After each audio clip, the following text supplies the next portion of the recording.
ابلز مې یو ویډیو کته ډېره مشهوره شوې ده د مصر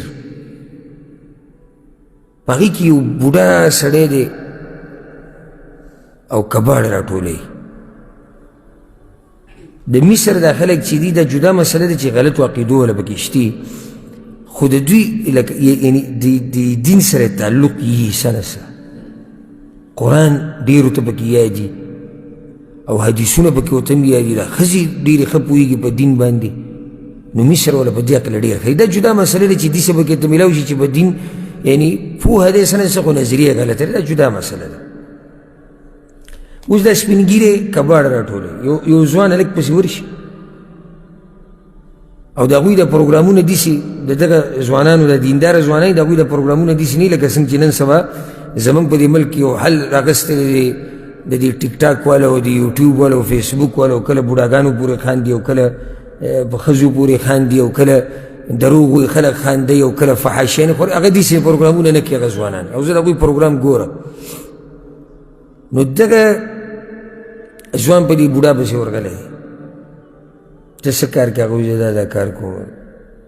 بس موږ به تا نه یو سوال کوو تا له به انعام درکوو دا سوال دوی هسې ایښودی چې د خلکو له څه ورکړي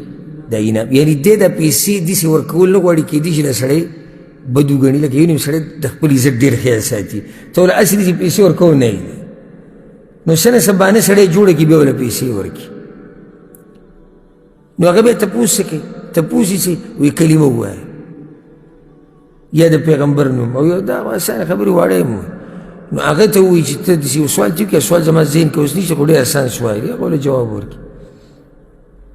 جواب ورکړي بیا ورله مال ورکړي